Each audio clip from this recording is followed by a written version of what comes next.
Bismillahirrahmanirrahim. Elhamdülillah ve salatu vesselamu ala Resulillah. Seyyidina ve Mevlana Muhammed ve ala alihi ve ashabi ecmaîn. Biz кезектеги сабак узулайбыз. Бул фикхул акбар боюнча негизи анча-мынча шархтарынан окуп кетип атабыз. Демек, фикхул акбарды имам Азам рахматулла алейхи вал аят лил анбия вал карамат лил аулия деген имам Азамдын айткан сөзүнө токтолобуз. Демек, имам Азам рахматулла алейхи ушул жерде вал аят лил анбия деди. Демек, аяттар пайгамбарларга таандык нерсе. Мындай чыкна бул жерде аят деп ошону айтып атат. Адаттан тышкаркы болгон нерселер, адаттан тышкаркы болгон пайгамбарлар кылган адаттан тышкаркы нерселерди аяттар деп айтабыз. Же болбосо муъжиза деп айтабыз. Бирок имам Азам рахматулла алейхи буну ошол аят деди. Демек, Аллахтын жалгыздыгын, Аллахтын кудуреттүүлүгүн, Аллахтын шериги жоктугун жана пайгамбардын ошол Аллахтын хак шариятын жеткирүүдө садык экендигин, чынчыл экендигин тастыктаган, айгинелеген аяттар, белгилер. Булар муъжиза. Мындай дейт: "Вал аят лил анбия" дегенде, яни анна хаварикал адати аллати тасру анил анбия тусамма аятин. Пайгамбарлардан чыккан, пайгамбарлар көрсөткөн адаттан тышкаркы нерселерди аяттар деп айтабыз. Анткени вазалика ли анна Аллах таала юриду бисудуриха анхум ан такуна аламата нубувватихим ва садқихим. Анткени пайгамбарлардын ушундай аяттарды, ушундай муъжизаларды көрсөтүүсү алардын пайгамбарлыгынын белгиси жана пайгамбарлыгынын айтып аткан нерсесинде чын экендигинде бир белги болгондуктан аят деп берди дейт. Эми муъжиза деген эмне? Муъжиза деген амрун yazharu bi khilafil adati ala yadi man yadda'i an-nubuwwata 'inda tahaddi al-munkirina ala wajhin yadullu ala sidqihi wa la yumkinuhum al-mu'aradatu. Бул жерде ушундай аныктап берип атат да, муъжиза деген эмне десе, амрун, муъжиза деген ушундай бир иш, yazharu bi khilafil adati. Адаттан тышкаркы бир иш болуп эсептелет. Адатта обычный адамдар андай нерсени кыла албайт. Ala yadi man yadda'i an-nubuwwa, жанадагы буну көрүнгөн адам кылбайт. Мен пайгамбармын деп пайгамбарлык жарын ааламга, пайгамбарлыктын атын ааламга жар салган адамдар айтып чыгат экен. Качан? Аңда тахаддил мункирина, ошол пайгамбарлыгын же шариятын кабылдабай ошону четке каккан кезде ошондой бир адаттан бир тышкаркы ишти көрсөтөт экен. Ала вajhin yadullu ala sidqihi, ошол нерсе аркылуу ошол пайгамбардын айтып жаткан нерсеси чын экендиги жана чыныгы пайгамбардын чыныгы Алладан келген пайгамбар экендигин тастыктаган бир тастыктоочу белги болот экен да. Вала юмкинухум ал-муарадату, жана дагы ошол өз доорундагы жашап аткан адамдар ошого каршы, ошонун деңгээлинде же ошондон ашкан бир нерсени көрсөтө албашы керек дейт. Мисалы, Муса пайгамбарга келе турган болсок, Муса пайгамбардын муъжизасы ошол эмне болду? Колундагы аса Муса таягын таштады эле, ал жылан болду дагы, аждар болду дагы, сыйкырчылардын жылаандарын баарын жутуп жок кылды. Эч ким андан күчтүү нерсе көрсөтө албады. Демек, бул Муса алейхиссаламдын каршы чыгып, мына сен пайгамбармын десең, мына бул жакта менин сыйкырчыларым деле ушундай кыла алат дегенине жооп болду. Ошол сыйкырчы дегендердин дагы кылган иши Муса пайгамбардын көрсөткөн муъжизасынын жанында эчтеке эмес болуп калды. Мындан келип чыкты, демек Муса пайгамбар чыныгы пайгамбар, буга жараткан Аллахтан колдоо бар деген түшүнүк келип атат да. Муъжизанын маанisi ошол дейт. Мисалы, пайгамбарлар ушундай муъжизаларды көрсөттү. Ошонун катарында Мухаммад Мустафа саллаллаху алейхи ва саллям дагы адамдар ушундай талап кылганда ошол муъжизаны көрсөттү. Мына ошол муъжизалардын эң кубаттуусу, эң күчтүүсү бул Куран. Анткени арабтарды билесиздер, пайгамбардын доорунда араб адабияты ушунчалык деңгээлде пикке чыгып турган кези болгон экен да, ушунчалык кызыл таңдай акындар аябай көп болгон. ушунчалык көркөмдүү эметилген. Ошондуктан баягы Каабанын дубалын акындардын ырлары Муаллакатус Саба деп акындардын ырларын керек болсо Каабанын бооруна илип коюп, ошондой акынчылык менен кызыл тилдүүлүк менен ушундай бир туу чокусуна жеткен учуру болгон. Бирок пайгамбар саллаллаху алейхи вассаламдын муъжизасы бул Куран. Курандын жанында баягы акындардын айткан ырсаптары, ушунчалык кызыл таңдайлык менен айткан ырсаптары Курандын көркөмдүгүнүн, Курандын маанисинин адамдын тулку оюн арбап алуудагы, Курандын таасири, Курандын касиетинин жанында, Курандын көркөмдүгүнүн жанында алардыгы суу кечпей калгандыгы. Демек бул пайгамбар саллаллаху алейхи вассаламдын чыныгы пайгамбар экендиги, жана бул пайгамбар айтып аткан Куран бул пайгамбардын сөзү эмес, бул жараткан Аллахтан берилген аят экендигин айгинелеген бир көрсөткүч болгон да. Демек муъжиза деген эмне десе, муъжиза деген пайгамбарларга берилет. Пайгамбар менен бирөөлөр сен пайгамбарсың же пайгамбар эмессиң деп талаш тартыш болуп жаткан кезде, ошол пайгамбардын чын экендигин тастыктап, ошону кубаттаган маанидеги адаттан тышкаркы бир иш боло турган болчу болсо, мына ошондо биз аны эмне деп атабыз? Муъжиза деп айтып атабыз. Мисалы пайгамбар саллаллаху алейхи вассаламдын айды экиге бөлүүсү, ушуга окшогон нерселер. Демек пайгамбар саллаллаху алейхи вассаламдын миңдеген муъжизалары бар. Мына ошонун катарында мисалы Мусайлиматул Каззаб пайгамбар саллаллаху алейхи вассалам учурунда Меккеде өзүндө 16 жерде 16 кудук бар экен мисалы. Пайгамбар ошол кудукка мындай кылган, түкүргөн, суу соолуп калган кудук болгон, түкүргөн, баягы суу соолуп калган кудук ошо пайгамбардын түкүрүгүнүн берекеси менен кадимкидей толуп чыккан. Кээ бир кудуктар болгон, туздуу болгон. Пайгамбар саллаллаху алейхи вассалам берекели ошол кудук акырын түкүрүп койгондо, ошол түкүрүгүнүн берекеси менен эмне болгон? Баягы кудуктагы ошол туздуу суу иче турган сууга алмашып калгандыгы. Бунун баардыгы муъжиза. Ал эми ошол Мусайлиматул Каззаб деген чыкты. Бул Мусайлиматул Каззаб пайгамбардын учурунда болгон, пайгамбарыбызга келип кеткен, пайгамбарга зыяратка келген. Бирок барып алып туруп өзүнүн Ямама деген жеринде, билесиздер, Сауд Арабиясы ошол кезде 5 чоң регионго бөлүнгөн. Ошонун бирөөсү Хижаз, ошонун бирөөсү Тихама, ошонун бирөөсү Наджд, ошонун бирөөсү Ямама. Ал эми Мусайлиматул Каззаб ошол Ямама деген жерден болгондогу барып алып башында мен дагы пайгамбармын, Мухаммед пайгамбар пайгамбарлыгын жарымын мага берди, жарымын ал кылат, жарымын мен кылам деп этегинде өзүн кудайлыкка жар салган. Мына ошондо бир адам келип, бир көзү көрбөй калган адам, ошо сен ошол менин ооруган көзүмө дем салып кой, мен көзүм жакшы болуп калсын десе, ооруган көзүнө дем салса, сол көзү дагы сокур болуп калгандыгы. Демек бунун жалганчы экендигин. Ошон үчүн Мусайлимат аль-Каззаб, жалганчы Мусайлама деп аталгандыгы ошондон да. Демек муъжиза эмне экен? Муъжиза деген бул Аллахтын элчисине берилген, Алладан берилген өзгөчө бир касиет.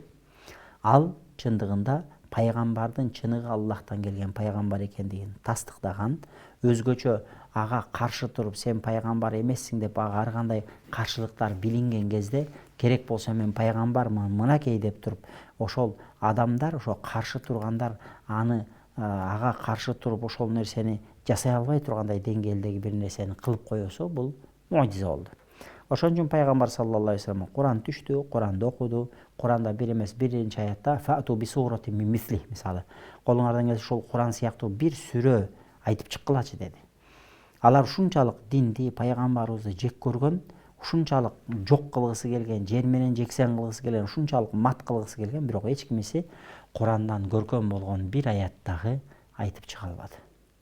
Демек бул пайгамбар саллаллаху алейхи вассаламдын муъжизасы экендиги, Аллахтан берилген өзгөчө бир касиет экендигин түшүнөбүз. Демек муъжиза бул пайгамбарларга болот. Муъжизанын шарттары деп атат. Бул жерде муъжизанын 7 шарты бар деп берип атат экен. Муъжиза болуш үчүн 7 шарт бар дейт. Вала саб'ату шурут. Ал-аввал ан якуна фи'луллах ау ма якум макамаху мин ат-турук. Биринчиси ан якуна фи'луллах, бул муъжиза Аллахтын иши болот дейт. Алла кылат дейт, буну Алла жаратат. Экинчиси ан якуна харикан лил адати, муъжиза болуш үчүн бул адаттан тышкаркы нерсе болуш керек. адаттан тышкаркы нерсе. Адатта адам баласы андай кыла албайт. Адатта айда адам баласы колун жаңсап экиге бөлө албайт. Адатта адам баласы колун сууга салып турса манжалардын арасынан суу чыгышы мүмкүн эмес. Адатта бир идиш болсо, ошол идишке бир аз бир курма салып койсо, ошол идиштен курманы алып жей берсе, ал 1 кило болсо 1 килоны жеп бүткөндөн кийин ал идиш бошош керек. А бирок пайгамбар саллаллаху алейхи вассалам учурунда ошондой окуялар болгон. Hazreti сахабалар, Hazreti Абу Хурайра экен, кайсы бир сахаба ошондой кылып пайгамбарга курманап келип бир ушту салып коет дагы. Кийин ошол Hazreti пайгамбардын көзү өткөн Hazreti Абу Бакр, Умар, Усмандын учурунда баягы идиштеги курманан түгөнгөн да. Ушунчалык деңгээлде бул, демек буга окшогон нерселерди биз эмне дейбиз? Муъжиза дейбиз. Демек экинчи шарты, биринчиси бул муъжиза Аллахтын иши, демек Алланын жаратуусу менен болот. Экинчиси адаттан тышкаркы нерсе болот. Үчүнчүсү анията аззара муарадатуху, башка адам баласы сыйкырчың болобу, балекетиң болобу, ким болсо ал болсун, бул пайгамбардын муъжизасына каршы андан бир күчтүү муъжиза көрсөтө албайт.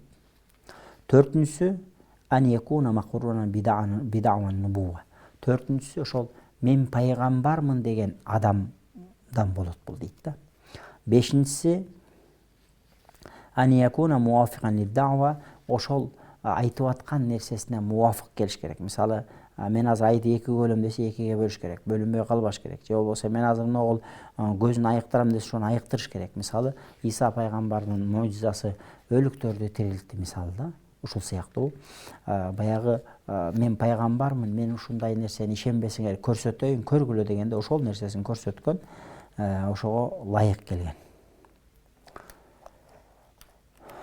فلو قال معجزة أن أحيي ميتا ففعل خارقا آخر لم يدل على صدقه. Misal üçün birөө келип туруп, мен пайгамбармын, мен муъжизам бар, мен керек болсо өлүктү тирилтем деп туруп, бирок өлүктү тирилтпей эле башка эле бир нерсени кылып койсо, анда бул муъжиза болбой калат. Анткени оозунда пайгамбар экенин айттыбы, мен пайгамбармын, Алла Таала мага ушундай муъжиза берген, мен өлүктү тирилте алам дедиби. Демек ошол айткан нерсесин кылыш керек дейт да.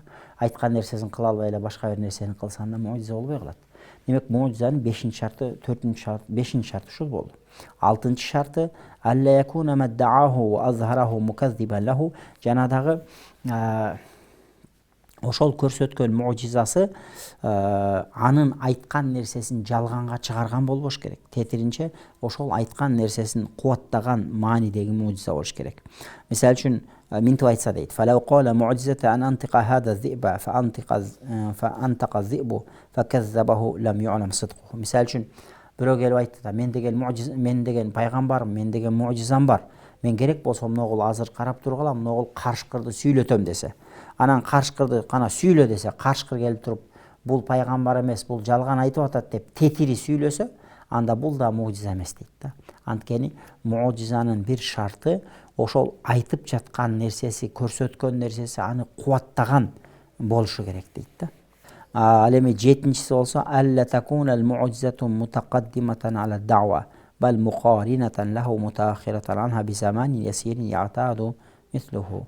Анан дагы 7-чи шарты муъжиза болуш үчүн муъжиза алдын ала кылынган эмес, ошол айткандан кийин аткарыла турган нерсе болуш керек. Алдын ала кылып алып, мынакей мен 5 ай мурун муъжиза көрсөткөм, мен пайгамбармын десе болбойт дейт да. Демек муъжизанын ушундай шарттары бар экен. Кыскасы, биз мусулмандар Ахли сүннет вал жамаат эли пайгамбарлардын муъжизасына ишенебиз. Пайгамбарлардын муъжизасы хак деп ыйман келтиребиз. Андан кийин экинчи маселе вал карамату лил аулия. Олиялардын керемети хак деп ишенебиз. Валлати тастуру анил аулия тусамма карамат. Демек, ушул сыяктуу эле пайгамбарлар кылгандай эле адаттан тышкаркы бир иштер болуп кетсе, ошол кылган иштерди аулиялар кылган болчу болсо, анда муну биз карамат деп айтабыз. Анткени Аллах Таала пайгамбарлардан ушундай нерсени көрсөтүү менен аларга Алладан болгон бир икром, Алладан болгон бир сый, ызат болуп аткандыгынын көрсөткүчү болуп эсептелет дейт да. Эми карамат деген эмне? Ал карамату хия амрун харикун лил адати yazharu ala yadil waliy min ghayri da'wa nubuwa. Эми карамат деген нерсе, карамат деген бул дагы жана мужиза сыяктуу эки окшош эле адаттан тышкаркы нерсе. Мен оолиямын, мен пайгамбардын үммөтүмүн деген адамдын колунан чыгат дагы. Жана эч качан каромат көрсөткөн адам мен пайгамбармын деп пайгамбарлыкты жар салбайт. Тетиринче мен хак пайгамбардын үммөтүмүн деш керек болот да. Жана дагы бул ошол ар бир аулиянын керемети пайгамбардын садык экендигине, пайгамбардын чын экендигин далилдеген далил боло алат. Ошондуктан алымдар айтат экен, кайсы бир иш мужиза болууга ылайыктуу болсо, ошол иш каромат да болушу мүмкүн. Бирок каромат менен мужизанын ортосунда, экөөнүн ортосунда ошол тахадди жана дава болбош керек. Дава дегенде биринчиси ошол пайгамбарлыкты жар салып мен пайгамбармын деген чакырык кылбаш керек. Экинчиси тахадди. Тахадди дегенде кана сен чыныгы пайгамбар болсоң кана кел ат салышалы деп ат салышуу болбош керек деп атат экен да. Кыскасы аулиялардын кереметине да, аулиялардын керемети хак деп ишенебиз. Эми каромат деген ушундай, кароматтын көп түрлөрү бар билесиздер. Каромат туурасында жазылган китептерди окуй турган болсо, кароматтын түрлөрү көп, кереметтин түрлөрү. Мисалы бизде эл оозунда жапа мындай жупуну карапайым эл оозунда айтылып жүргөн мисалы ахли хатва деп коет. Ахли хатва дегени бир кадам коюп Меккеге жетип калган, бир кадам коюп 1000 километр жерлерди басып өткөн аулиялардын түрлөрү бар. Мисалы суу үстүндө баскан, абада калкып калган, ушул сыяктуу аулиялардын керемети болушу мүмкүнмү десе, бул нерселердин бардыгына биз хак деп ишенебиз. Мисалы Куранда аулиялардын керемети хак экендиги туурасында карап көрсөк, Куранда буга далилдер толтура.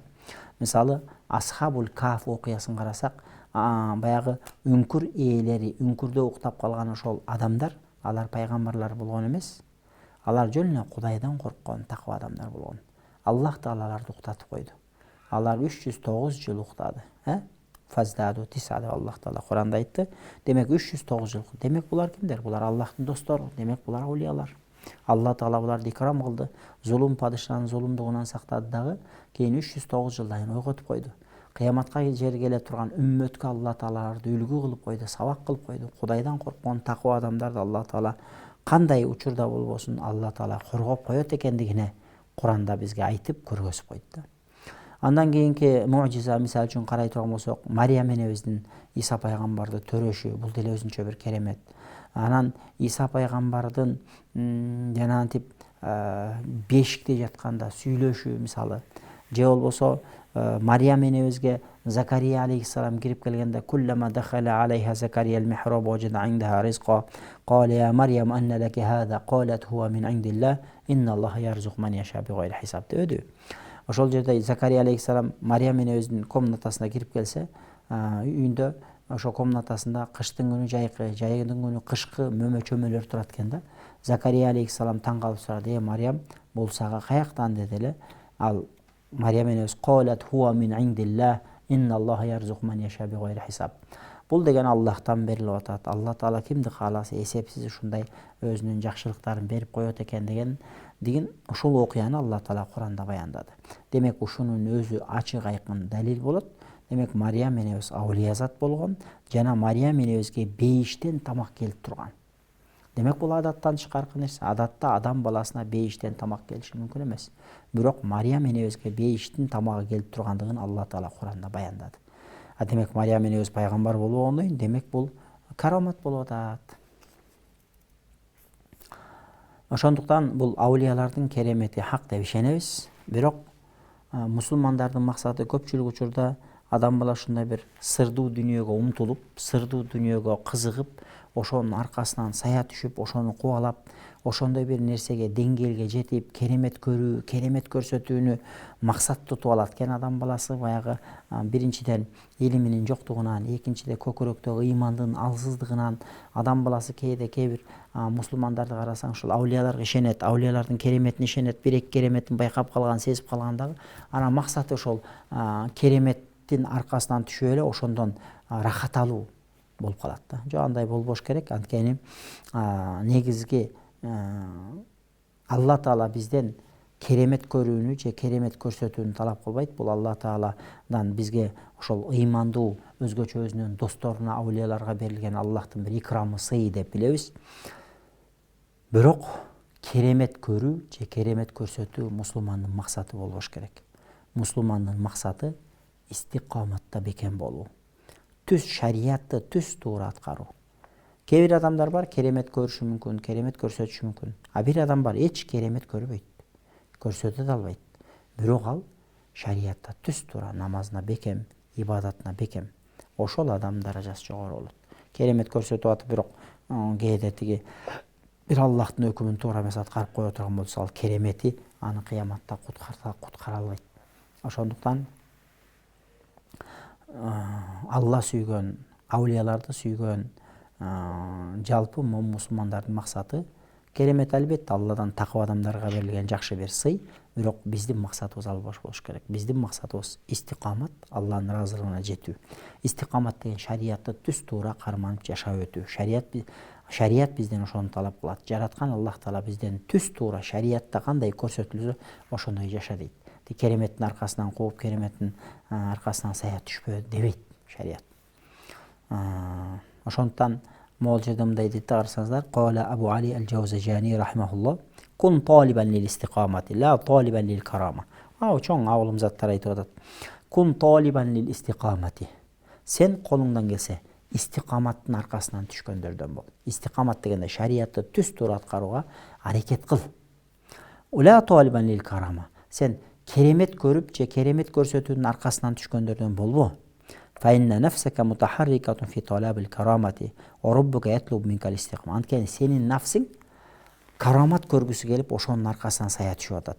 А Роббиң сенден истикаматта түз туура жүрүүңдү талап кылып атат. Аллахтын өкүнүнө баш ийдагы керемет сенин негизги максатың болбошу керек. Негизги максатың эмне? Аллах Таалага түз туура шарият көрсөткөндөй кулчулук кылуу. Ошон үчүн аулияларда керемет экиге бөлөткөн да аулиялар. Караматы кауния, анан карамат ирфания деп бөлөткөн. Карамат кауния дегенде, каун дегенде бул аалам, жаратылыш. Бул ааламдагы кээ бир нерселерди көрсөтүп коюу. Мисалы үчүн жанагынтип сууга түкүрүп койсо, суунун кудуктун толуп калышы, же болбосо бир кадам басып койсо 1000 километр аралык жерге жетип барышы, же абада калкып учуу, же суунун бетинде чөкпөй басуу, ушуга окшогон кереметтер мисалы. Буларды караматы кауния дейт экен. Ааламдагы кубулуштарда кээ бир адаттан тышкаркы нерселерди кылат экен аулиялар. Экинчиси болсо карамат ирфания. Карамат ирфания дегенде бул көкүрөктөгү, могул жактагы такыбалык. Мына ушул аулияларда ушул көкүрөктөгү карамат ирфания, көкүрөктөгү такыбалыкка чакырган, Кудайдан коркууга, шариятты түз туура карманууга чакырган ошондой көкүрөктөгү керемет бааланат экен. Ошонун күчтүүлүгү, алсыздыгына жараша оолиянын макамы белгилүү болот экен да. Жөн эле бир керемет көрсөтүп коюу менен оолиянын оолиялыгы ченелбейт экен. Мисалы үчүн кээ бир адамдар болушу мүмкүн экен, кайра-кайра эле карамат көрсөтө берет.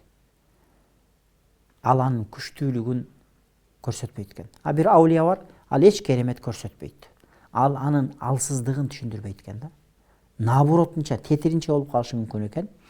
Ошондуктан аулиялардын аулиялыгы, Кудайга болгон такыбалыгы, Кудайдан коркуусу, якыйны, ишеними анын көрсөткөн керемети менен эмес, тетиринче жүрөктөгү ошол Кудайдан коркуусу, такыбалыгы менен бааланат экен. Ошон үчүн караматты аулиялар өздөрү экиге бөлүп, караматы кауния, караматы ирфания дейт экен дагы. Караматы кауния бул адаттагы ошол адаттан тышкаркы нерсе, ошол болуучу нерсе, бирок буга негизи көңүл бөлүнбөйт экен дагы. Негизги тасаввуфта, аулиялардын жолунда көңүл бөлүнө турган нерсе бул караматы ирфания. Көкүрөктөгү карамат, истикамат маселеси болуп атат да. Ошон үчүн бул жерде Абу Али аль-Джаузажани рахимахуллах ушинтип айтып атат. Сен колуңдан келсе кун талибан лил истикама. Истикаматты шариятта түз туура жүрүүнү талап кылгандардан болгон. Ла талибан лил карамати. Караматтын аркасынан сая түшкөндөрдөн болбогун деди. Пайгамбар саллаллаху алейхи ва саллям өзүнүн хадисинде мындай дейт: Иттaqu firasаtal mu'mini fa innahu yanzuru bi nurillah. Иттaqу firasаtal mu'min. момундун парасатынан сак болгула.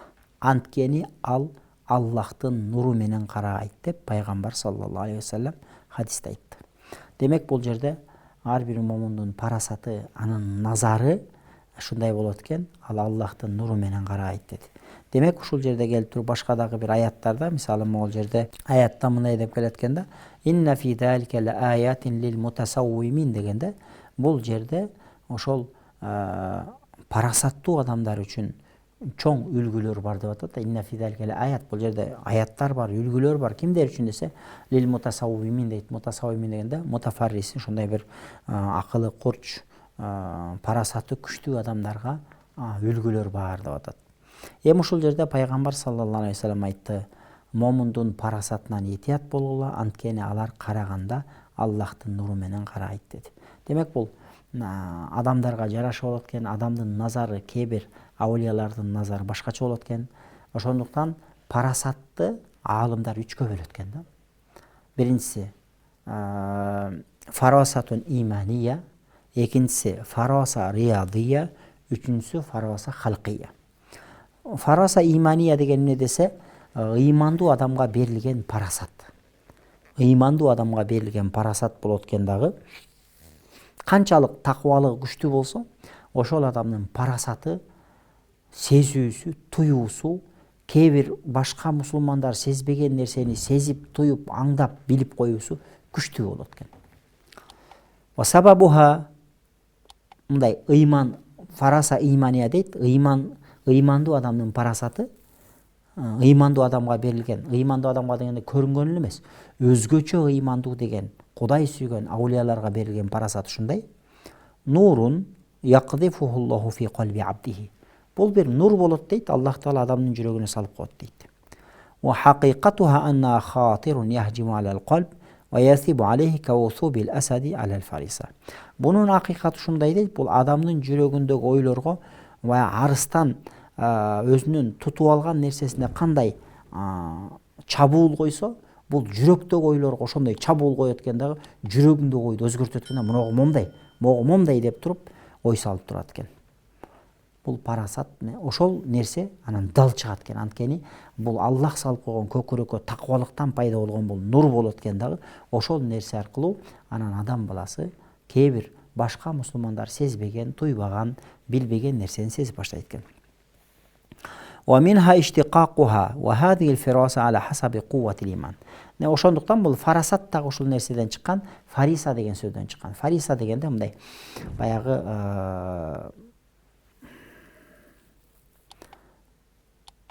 аңчылыкка барганда, ошол аңчылар уулай турган, аңчылар баягы кармай турган олжо, бул фариса болуп атат да. Ошондон келип чыгат дейт. Ва хадихил фарасату аля хасаби кувват лиман. Демек мындай фараса имания, ыймандуу адамга берилген бул парасат адамдын ыйманынын кубатына жараша болот. Фаман кан аква иманан фаху ахадду фарасатан. Кимдин ыйманы күчтүү болсо, анын парасаты дагы күчтүү болот. Ошон үчүн Hazreti Osman радыйаллаху анху бир окуясы бар да. Бир күнү бир адам кирип келет экен. Hazreti Osmanга келет экен зияратка. Анан келатып көчөдө бир аял кишиге көз түшүп калат экен да. Аял кишиге көз түшүп, анан арам ой ойлоп коет окшойт. Анан пайгамбар саллаллаху алейхи вассалам, анан баягы адам Hazreti Osmanга келгенде, Hazreti Osman ушинтип айткан экен да: "Ма балу аквамин", бул адамдардын иши кандай болду деген мааниде да. Бул адамдардын иши кандай болду? Алардын көздөрүндө зынаанын изи турат деген да. Демек мындайча айтканда, баягы көзү менен баягы чоочун аялды көрүп, анан ою туура эмес жакка кеткендигин Hazreti Osman радыйаллаху анху ошонун оюндагы нерсенин болгондугун көрүп койгон. Демек бул деген сөз ошол парасат болуп атат. Анткени анын такыбалыгы, анын ошондой Кудайдан болгон коркуусу, ыйманынын кубаты ушунчалык болуп атат. Анын азыр эле көзү менен бир арам нерсени тиктеп, оюна арам ой чуркап кеткендигин сезип туюп коюп атат. Мына ушундайды фараса ыймания деп атат да. Бул аулияларга бериле турган нерсе. Мисалы, Азирети Умар радыйаллаху анхунун окуясына келе турган болсок, Азирети Умар радыйаллаху анху бир күнү жума хутбасында туруп эле эмне деди? Я сарияту ал джабала деди. Эй Сария, тоого жашынгыла деди. Көрсө, ошол Нахавандта Азирети Умар Мадинада болгон, ал эми тиги мусулман аскерлери алар Нахавандта болгон, Иракта. Демек, ана ошол жерде Азирети Умардын 1000 километр аралыкта үнүн угуп, ошол жерде тоого жашынгандыгы, анан душмандын чоң колу ошол жерден өтүп кеткендиги хадистерде баяндалат да. Демек, ушундан келип чыгып атат. Демек, Азирети Умар радыйаллаху анху дагы өзүнүн парасатынын күчтүүлүгү менен, ыйманынын, такыбалыгынын күчтүүлүгү менен Алла Таала кээ бир жөнөкөй мусулмандар сезбеген, туйбаган нерсени сезди, туйду, билди, мусулмандарга бир коркунуч келип аткандыгын эмне кылды? Билди. Мына ушул каромат болуп атат. Анан кароматтын өзүнүн эрежелери бар, тартиптери бар, шарттары бар. Кээде ушундай бир аулиялардын, улуу бир аулиялардын кереметин айтса, кээде кээ бир катардагы эле мусулмандар кээде өзүнүн жашоосунда болуп өткөн кээ бир нерселерди ушул аулиялардын кереметине салыштырып, менде дагы ушундай нерсе болду, бул кандай, бул андай деп мындай бир ар кандай бир ойдо калышы мүмкүн. Жок, ал 5 убакыт намазды окубаган адамда керемет болушу мүмкүн эмес. Орозо кармабаган адамда керемет болушу мүмкүн эмес. Качан керемет болот? 5 убакыт намазды каза кылбаш керек. Орозону каза кылбаш керек. Аллахтын өкүмдөрүнүн бирөөсүн да калтырбай, бүт бардыгын толугу менен аткарган адамда болсо, анда бул каромат болот. Ал эми мусулман, бирок алсыз мусулман, кээде жакшылык кылат, кээде күнөө кылып алат, ушундай болот. Бирок кээде ошондой бир нерселер болуп кетсе, анда бул керемет деп айтылбайт, ага жөн эле маунат дейт, Алладан болгон жардам деп айтылат. Бул каромат болуп эсептелет. Анткени каромат чыныгы Аллахтын досторуна бериле турган бир Аллахтын сыйы да. Кала Абу Сулайман ад-Дарани рахимахуллах: "Аль-фарасату мукашафатун нафси ва муайянатул гайби, ва хия мин макаматил иман" деди. Ал эми парасат деген эмне десе, парасат деген мукашафатун нафс ва муайянатул гайб дейт. Баягы кээ бир адамдар сезбеген, адамдар туйбаган нерсени сезип, адамдын нафси. Адамдар көрбөгөн нерсени көрүп, сезбеген нерсени сезип калуу, бул парасат болот дейт. Вахия мин макаматил иман, бул ыймандын даражаларынан, ыйман бир деңгээлге жетип, жогорго көтөрүлгөндө адам баласы ошондой бир деңгээлге көтөрүлөт экен. Ошон үчүн аалымдар айтат да, мисалы үчүн кээ бир ошол аулиялардын керемети туурасында келген жүздөгөн китептер бар, ондогон, жүздөгөн китептер бар. Ошол китептерде мындай дейт: кээ бир аулиялар мисалы үчүн тамакты көрүп туруп эле тамакты арам экендигин сезип жебей койгон. Кээ бир аулиялар мындай келет дагы минтип отуруп туруп, кечинде үйгө конок келет, мисалы казан аскыла, тамак кылгыла деп койгон. Чындап эле кечинде үйгө конок келген, Кудай конок келген. Демек, ушундай нерселер. Демек, ошон үчүн аалымдар айтат экенде, кимде ким көзүн арамдан сактаса, ошондой жөнөкөй адамдар көрбөгөн нерсени көрөт. Кимде ким кулагын арамдан сактаса, жөнөкөй адамдар укпаган нерселерди угат. Кимде ким курсагын арамдан сактаса, ал ошондой экен да, курсагын арамдан сактап, эч качан арам нерсе, шек күмөндүү нерсени жебеген адамга Алла Таала ошондой кылып билдирип коет экен. Тамакты астына бышырып келсе, ошол нерсе арам тамак боло турган болсо, көзүнө же чочко кейпинде, же болбосо күйүк бир тамактын өңүндө көрүнөт экен да, ал адам алашка кол салбайт экен да. Бул Алланын ушундай бир сыйы, мына ушуну карамат дейбиз. Демек, Пайгамбар саллаллаху алейхи ва саллям хадисте айтты: "Иттaqu firasаtal mu'min fa innahu yanzuru bi nurillah." Мусулмандын парасатынан этият болуу, анткени ал Аллахтын нуру менен карайт дегенде. Демек, парасатты бул жерде үчкө бөлдү. Биринчиси фараса имания, ыйман парасаты дедик дагы, бул аулияларга, Аллах сүйгөн адамдарга берилди. Жана бул ыйман парасаты адамдын ыйманы канчалык деңгээлде күчтүү, кубаттуу болсо, ошого жараша парасаты да күчтүү, кубаттуу боло берет экен. Экинчиси фараса риядия, баягы көнүгүү аркылуу, адам баласы көнүгүү аркылуу, ошонун аркасынан сая түшүп, ошону иштеп, ошону өнүктүрүү аркылуу ээ болгон парасат. Бул көбүнчө аш жүрүү менен, түн уктабай же жалгыз калуу, ошонун аркасынан тренировка кылуунун, машыгуунун аркасында келет дейт да.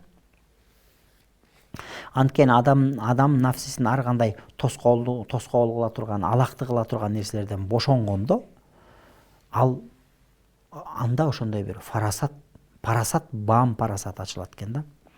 Канчалык деңгээлде ошол аны алакты кылып турган, аны оюн бөлүп турган нерселерден адам баласы бошонгондо, анан адамда ошондой бир башкача бир парасат пайда болот дейт. Бул парасат мусулманда да болушу мүмкүн, мындай парасаттын түрү, мындай парасат капырда да болушу мүмкүн. Бул бир адамдын ыймандуу экендигине же оли экендигине деле далалат кылбайт дейт да. Анын туура жолдо же туура эмес жолдо экенине деле далалат кылбайт. Бәл кашфуха мин джинси фирасат лулат ва асхаби ибарат руя ва латибба ва нахвихим. Мисал үчүн кээде адам баласы ушундай го, мисал үчүн кээде кээ бирөөлөр ошол машыгуу аркылуу кээ бир нерселерди сезип туюп баштайт. Буга бир мусулман ошондой жолду карманып машыгып үйрөнсө ал деле сезип башташы мүмкүн. Мусулман эмес адам деле ошону атайын көнүгүүлөрдү, эрежелерди сактаса барып отуруп ошондой кээ бир нерселерди сезип туюп башташы мүмкүн дейт. Бул кароматка кирбейт, бул жөн эле тажрыйбанын аркасында келген нерсе болуп атат. Көнүгүүнүн аркасында келген нерсе. Мисалы үчүн жана буддисттерде же башкаларда кээ бир көнүгүүлөрдү жасап отуруп анан кээ бир адамдар жасай албаган нерселерди жасап калат да. Бул сен деле ошондой кылсаң муну кылышың мүмкүн. Бул мунун ыймандуу адам же капыр адам деп бөлбөйт. Бул бардыгы эле ошонун аркасынан ошол эрежелерди аткарып, ошол көнүгүүлөрдү жасаган адам любой эле адам кыла берет дейт да. Бирок пайгамбар саллаллаху алейхи ва саллям иттақу фирасатал муъмин фа иннаху янзуру би нуриллах. Момундун парасатынан сак бол, анткени Аллахтын нуру менен карайт деген мааниси ал үстүңкү парасат, ыйман парасатына таандык маселе болуп атат дагы. Бул аулияларга берилген бир өзгөчөлүк болуп атат. Үчүнчү парасаттын түрү фирасатун халкия дейт экен да. Адамдын жаратылыш парасаты. Мындайча айтканда, адамдын жаратылышы анын кулк мүнөзүнө таасир берет экен да. Адамдын анын өң келбети, анын башынын чоңу, башынын кичекейи, боюнун узуну, боюнун кыскасы, ошол адамдын жаратылышынын өзү анын кайсы кылыктарды кылып коюуга жөндөмдүү экендигин түшүндүрүп берет дейт да. Өзгөчө бул жанагы мисал үчүн карасаңыз, бул туурасында өзгөчө мисал үчүн медиктер бул туурасында адамдын өң түзүлүшүнө, адамдын кебетесине, адамдын бой түзүлүшүнө жараша адамдардын кулк мүнөзүн аныктап чыгат да. Мисалы адамдын жаратылышына жараша кулк мүнөзү калыптанат. Анткени бул экөөнүн ортосунда, адамдын кулк мүнөзү менен адамдын өң кебетесинин ортосунда билинбеген менен алака бар дейт да.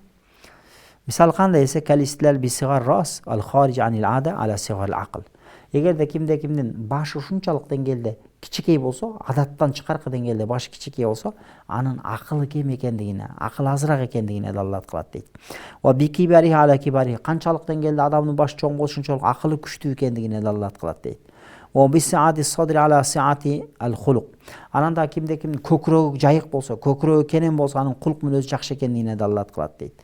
Көкүрөгү тар болсо, анын кулк мүнөзү тар экендигине далалат кылат дейт.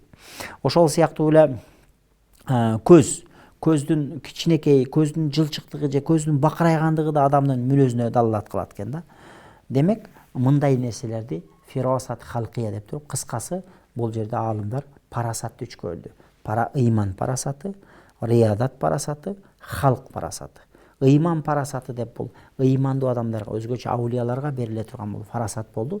Бул ыйманы канчалык деңгээлде күчтүү болсо, ошончолук деңгээлде анын парасаты да күчтүү болот. Ал эми экинчиси риядат парасатында бул адамдарга ошол көнүгүү аркылуу келе турган кээ бир башка адамдар сезбеген, туйбаган нерсени сезип ала турган бир нерселерге дал келет, туш келет.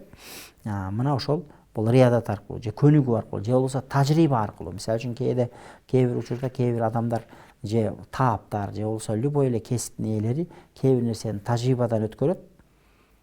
Андай бир нерсе жок, бирок тажрыйбадан өткөрөт да, тажрыйбада мындай болсо мындай болот дейт, чындап эле ошондой болуп чыгат.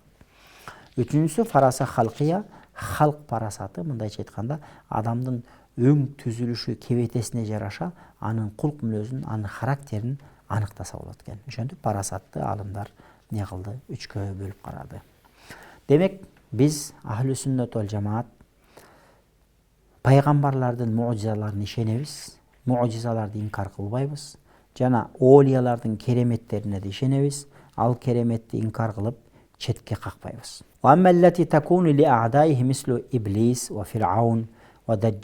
Эми кээде ошондой адаттан тышкаркы нерселер Аллахтын душманы болуп эсептелген, Кудайга ишенбеген капырларда деле болуп калат экен да кээде.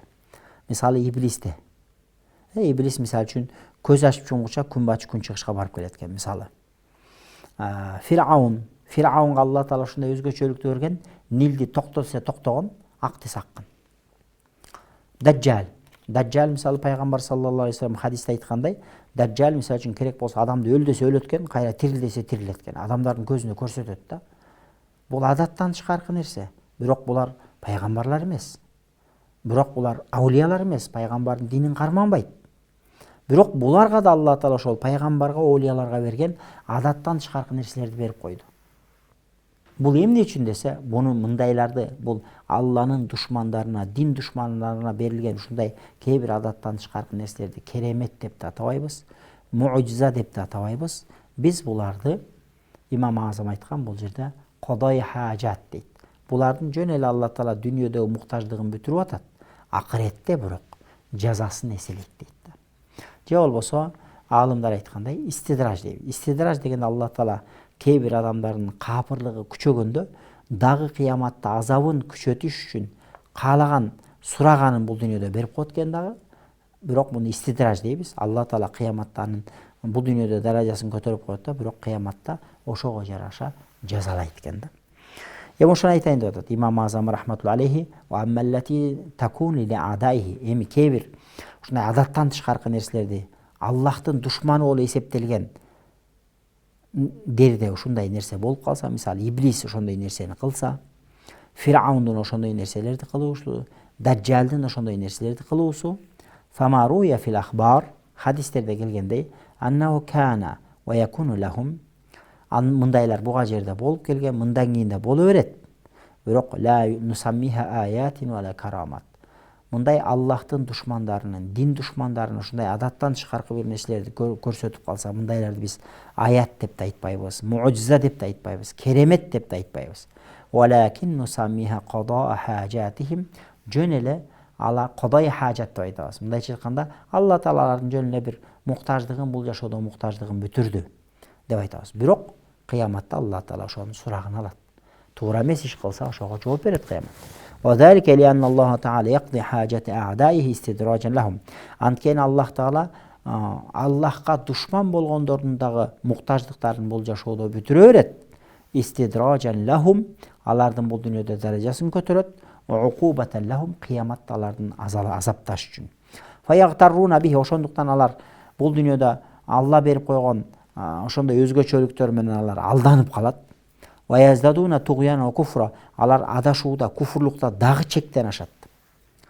Ошентип кыяматта көп азапка дуушар болууларына себеп болот. Вазалика куллуху жайз мумкин. Мына буга окшогон нерсенин бардыгын биз не деп билебиз? Жайз, дурус жана мүмкүн. Мүмкүн, болушу мүмкүн болгон нерсе деп билебиз. Көрдүңүздөрбү? Ошондуктан кээде адаттан тышкаркы нерсе, бул муъжизаны, пайгамбарлардын муъжизасы хак деп ишендик, аулиялардын керемети хак деп ишендик. Бирок кээде ушундай эле нерсени Алла Тааланын душмандары деле кылышы мүмкүн экен. Демек бул эмне десе, бунан да эмне дейбиз десе, жок, Алла Таала кээде Кудайга ишенбеген капырларга деле, Кудайга ишенбеген, динге каршы чыккан душмандарга деле кээде Аллах Таала ушундай мүмкүнчүлүктөрдү берип кое берет дейт. Эмне үчүн десе, кыяматта алардын азабы көп болуп, кыяматта азапта калыш үчүн. Ал эми ыймандууларга берилген алардын хак экендигин тастыкташ үчүн эки башка максатта берилип атат. Ошон үчүн бул жерде хадис келет экен, Азирети Укба ибн Амирден, Укбат ибн Амирден риваят бар экен. Анна Расулуллах саллаллаху алейхи ва саллям кол, пайгамбардын хадиси бар дейт мындай. Ида раайта Аллах ю'тил абда ма юхиббу ва хува муқимун ала ма'сиятихи, фа иннама залика минху истидражун. Summa tala hadhihi al-ayata, keyin payg'ambarimiz oyatni o'qib tur. Falamma nasu ma dhukkiru bihi fatahna alayhim abwaba kulli shay deb Ошо аятты улаган, 2 аят улансын, 2 аяттагы кошко Ан'ам сүрөсүнүн 44, 45, 46 аяттарын окуп тур да. Бул жерде мындай дейт. Пайгамбар саллаллаху алейхи айтат: "Ида раайталлаха ю'тил абда ма юхиб." Эгерде карасаң дейт, Алла Таала бир адамга каалаган эле берип атат. Ого мукимин аль-масият. Бирок ал күнөө эле кылып жүрөт. Карасаң кээде ушундай да адамдар. Өзү кылып аткан иши только арам иш, кылып аткан иши только жаман иш, эч бир жакшылыгы жок, бирок удачный кете берет да. Жасаса эле уланып кетип атат, жасаса эле уланып кетип атат. Фаинна мазалика минху истидраж. Бул Аллахтан пендеге берилген истидраж дейт. Истидраж дегенде күнөө кылып атса деле Алла Тааланын ишине ийгилик бере берет дейт. Ал кыдыңдап, менин ишим кетип атат, мен кыйынмын деп дагы Кудайга болгон адашууда, Кудайга болгон мамилесинде аша чаап кете берет дейт, терс мамилесинде. Этегинде Алла Таала истидраж кылат дейт. Истидраж дегенде ошо бул дүйнөдө даражасын көтөрүп коет, бирок акыретте күнөө кылдың, бирок мен берген жакшылыкка шүгүр кылбадың деп туруп Алла Таала жазалайт экен да. Ошондуктан Алла Таала ошондойдон сактасын. Истидраж бардык нерседе болушу мүмкүн. Истидраж тапкан акчаңда да истидраж болушу мүмкүн.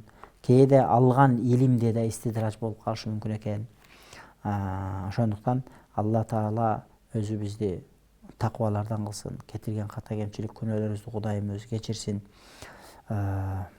Куллу бани адам хаттаун ва хайрул хаттаин таввабун. Бардык адам баласы ката кетирет, бирок ошолордун арасынан жакшылары ошол кетирген ката кемчилигине кайра тооба кылып Кудайдан кечирим сурагандар дейт экен. Ошондуктан Кудай Таалам сен бир сооп иш кылбасаң деле, тетиринче күнөө иш жасап атсаң деле, бирок ишиң алдыга жылып кете берсе, анда коркуш керек экен да туугандар. Коркойлу, этият болойлу. Алла Таала бул дүйнөдө берет экен. Кыяматта Пайгамбар саллаллаху алейхи вассалам хадисте айтат го, адам баласы суралат: жаштыгыңды каяка жумшадың? Акчаны каяктан таптың? Каяка жумшадың? Жооп беребиз. Ошондуктан могул жерде Пайгамбар хадисине карасаң, эгерде Алла Таала бир пенде күнөө кылып жатса деле, ал каалаган нерсесин бере берсе, анда бул истидраж деп Пайгамбар айткан. Этият болушубуз керек. Анан мына аятты окуп атат. Бул аятты биз айттык, Ан'ам сүрөсүнүн 44, 45, 46 аяттар экен. Фаламма насу ма зуккиру би. Карасаңыздар, фаламма насу ма зуккиру би. Аларга эстетилген нерсени эсинен чыгарып, Куранды, динди, шариятты эстен чыгарып койгондо, Кудай менен иши жок эле жашоо болуп калганда, фатахна алейхим абуаба кулли шай. Бардык нерсенин эшигин ачып коебуз дейт. Мындайча айтканда, тиги бизнеске кирсе деле пайда таба берет, бул бизнеске кирсе деле пайда таба берет, бул бизнеске акча салса деле пайда таба берет да. Зыян тартпайт. Бирок намаз менен иши жок. Только күнөө кылат. Ичет, жейт, жашоо ушу ойноп күлөт болду, күнөө кылат, башка бир Кудай дебейт. Бир Кудай жолунда соопчулук кылбайт. Бирок тиге деле акча салса, буга деле иш баштаса, иши оңунан чыга берет. Демек бул Алладан истидраж болушу мүмкүн. Тооба кылыш керек, Кудайга кайтыш керек деп атат. Бул аяттын мааниси ушул болду. Могул жерде Имам Азам рахматулла алейхи ва аммаллати такуну ли а'дайхи мисли иблис ва фир'аун ва даджал деди. Иблис, даджал жана фир'аун деди. Эмнеге бул жерде фир'аунду даджал менен иблистин ортосунда айтканын себеби, анткени фир'аун деле иблис менен даджал сыяктуу дейт да. Карасаңыздар, могул жерде Имам Азам рахматулла алейхи айтып атпайбы? Кээде ушундай адаттан чыкаркы, адамды таң калтырган нерселерди жасашы мүмкүн Кудайдын душмандары деле дейт. Мисалы, иблисте деле ушундай кээ бир өзгөчөлүктөр бар. Иблисти Алла Таала өлбөй турган кылып койду. Куранда айтпадыбы? Кала иннака минал мунзарин деди. Иблис шайтан келип сурады: "Ey Алла, мени өлбөй турган кыл" деди. Алла Таала айтты: "Иннака минал мунзарин." Болду, сен өлбөй тургандарсың, кыяматка чейин өлбөйсүң деп койду. Демек Алла Таала иблисти ушундай кылып койду, ал өлбөй турган кылып койду. Демек ушундай иблистин көз ачып жумгуча күн батыш, күн чыгышка барып келет мисалы. Ушундай нерселерди берип коюшу. Фир'аунга ошондой нерсени берип койгону, Нилди токто десе токтоп, ак десе аккандыгы. Даджалга кишини өлтүр десе өлтүрүп, өлүп, тирил десе тирилгендиги. Жамгырды жаа десе жаап, булутту токто десе токтогондугу. Бул адаттан чыкаркы нерсе да. Ушуларды берип коюшу бул истидраж болуп атат. Истидраж дегенде булардын кыяматта жазасы эселениш үчүн Алла Таала бул дүйнөдө башка махлуктарга бербеген кээ бир өзгөчөлүктү берип койду. Кыяматта бунун баарынын эсебин алат экен Алла Таала. Эми эмне үчүн Алла Таала бул жерде Фир'аунду Даджал менен Иблистин ортосунда атадыгарсың? Мисли Иблис ва Фир'аун ва Даджал деп Иблис менен Даджалдын ортосунда Фир'аунду кысып кетти. Неге? Анткени бул Фир'аундун ошо Иблис менен Даджалдан айырмасы жок экендигин айтып атат дейт да. Аллах Таала Куранда мындай дейт: Аузу биллахи минеш шайтанир ражим. وَلَقَدْ أَرْسَلْنَا مُوسَى بِآيَاتِنَا وَسُلْطَانٍ مُبِينٍ إِلَى فِرْعَوْنَ وَهَامَانَ وَقَارُونَ فَقَالُوا سَاحِرٌ كَذَّابٌ فَلَمَّا جَاءَهُم بِالْحَقِّ مِنْ عِنْدِنَا قَالُوا اقْتُلُوا أَبْنَاءَ الَّذِينَ آمَنُوا مَعَهُ وَاسْتَحْيُوا نِسَاءَهُمْ وَمَا كَيْدُ الْكَافِرِينَ إِلَّا فِي ضَلَالٍ. Кийинки дагы бир топ аяттарда айтып атат. Мына ушул жерлердин бардыгында ошол Фир'аундун өзгөчөлүгү, Фир'аунга берилген өзгөчөлүктөрдү айтып атат. Кийинки аятта болсо мисалы үчүн Казалика зуйина ли фир'ауна суу амалихи ва судда анис сабил. Карасаңыз, казалика зуйина ли фир'ауна суу амалихи. О Фир'аундун кылып аткан жаман ишин ал өзү сүйүп калган да. Жаман иш кылат, бирок ошону көзүнө кооз көрүнүп калган, ошону кылуудан рахат алып калган да. Ва судда анис сабил, жана туура жолдон тосулуп калган. Анан ушунчалык деңгээлде болгон. Фaqala ana rabbukumul a'la. Шунтип айтканда, мен чоң кудаймын деген. Ана rabbukumul a'la, мен чоң силердин чоң кудайыңармын деп Фир'аун ошо кудайлыкты жар салганга жери жеткен да. Анан ушул маселеде мисалы Муса пайгамбардын учурунда Фир'аун кандай десе тарыхчылар айтат экен да.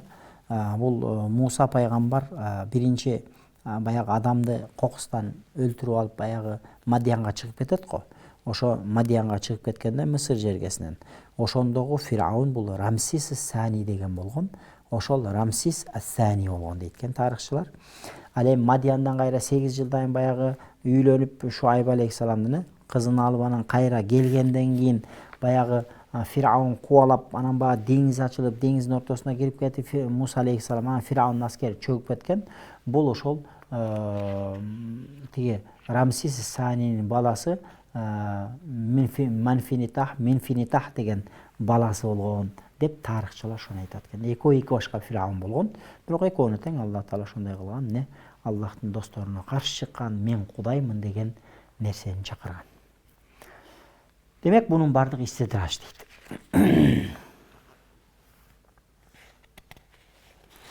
Ошон үчүн Фир'аун өлгөндө карасаң, хатта ида адракаху гараку қалат аманту аннаху ла илаха илля аллази аманат бихи бану Исраил. Ошол чөгүп баратканда, жан алкымга келгенде Фир'аун алейхилана ушинтип айткан экен да. Бани Исраил ыйман келтирген. Ошол Аллахка мен дагы ыйман келтирдим деген экен да.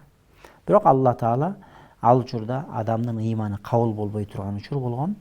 Ошон үчүн ыйманы кабыл болгон эмес дейт. Бул туурасында ошо Фир'аундун ыймансыз кетип бараткан учурундагы окуясын хадисте риваятта келет экен да.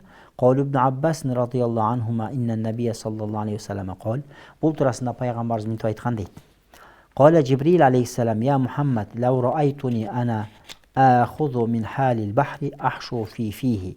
Yani Фир'аун махафатан тудрикаху рахмату. Жабраил алейхиссалам пайгамбарыбыз айтты, ey Мухаммед дептир. Мени көргөн болсоң, мен ошондо карасаң дептир, мен ошол Фир'аун өлүп баратканда, сууга чөгүп баратканда, "Вана ахуду мин халил бахри ахшу фи". Ошол баягы деңиздин деңизге ба чөгүп баратканда ошонун оозуна ошол сууну куйдум деп атат да. Махафатан тудрикаху рахма, анткени мен ошо Алланын рахматына туш болуп калып, ошол туш болуп калуусунан коркуп, мен анын оозуна эмне кылдым дейт. Ошол сууну куюп, ошонун өлүмүнө, тезирээк өлгөнүнө, ошо ыймансыз өлгөнүнө неметтим, аракет кылдым деген экен. Анткени башка дагы бир риваятта мындай дейт да. Кала судди балаганна Жибрил алейхиссалам кала ли расулиллахи саллаллаху алейхи вассалам, пайгамбарыбызга Жибраил айтыптыр. Ма абгатту абдан мин ибадил мисли ма абгатту абдай. Алла Таала жараткан махлуктардан эки махлукту жаман көргөндө эч кимди жаман көрбөдүм дептир Жабраил периштечи. Адума минал жин, бирөөсү жиндерден, вала хару минал инс, бирөөсү инсандардан. Wa ammallazi minal jinni fa iblis. Al эми жиндерден болгон бул иблис. Иблисчелик эч кимди жаман көрбөйм дептир. Хина аба ясжуда ли адам, анткени адамга сажда кыл дегенде Аллахтын буйругуна моюн сунбай койду. Ошон үчүн мен Алла жараткан махлуктардан эки махлукту өзгөчө жаман көрөм дептир Жабраил алейхиссалам. Бирөөсү бул жиндерден болгон иблис, экинчиси адам баласынан болгон бул Фираун.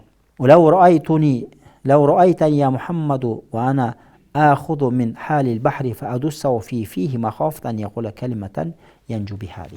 Sen meni көргөңдө дейт да, мен ага ошо деңиздин суусунан оозуна куюп жаттым, алга Алланын рахматына туш болуп, Алла күнөөсүн кечирип бербесе экен деген маңызда мен аны ушунчалык баягы жаман көргөндүгүмдөн, Кудайдын өкүмүнө каршы чыккандыгын жаман көргөндүктөн мен ушундай кылдым деп Жабраил алейхиссаламдын пайгамбар саллаллаху алейхи вассаламга баяндап айтып берген маселеси бар экен. Демек, бул Фираундун дагы, бул Даджалдын дагы, Иблистин дагы кээде ошондой адаттан тышкаркы кээ бир иштерди кылуусу бар, бирок бул муъжиза же карамат деп айтылбайт. Буну истидраж дейбиз дагы. Наоборот, бул кыяматта булардын күнөөсү көп болсун үчүн. Ошон үчүн кээ бир тафсирлерде келет экен да. Фираун алейхилана бул дүйнөдө эч кандай кыйынчылык чеккен эмес экен. Жада калышы Алла Таала тишин ушундай кылып жараткан экен. Тиши тегиз болгон экен да.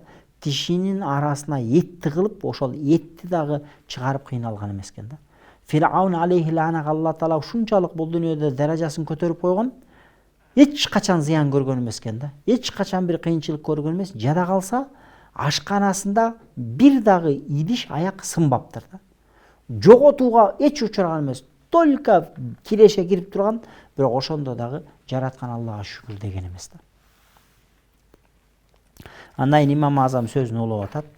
Кана Аллаху Таала халикан кабла ан яхлук ва разикан кабла ан ярзук. Алла Таала махлуктарды жарата электен мурда халик деген сыпатка ээле. Алла Таала махлуктарга рызкы бере электен мурда разик деген сыпатка ээле деди.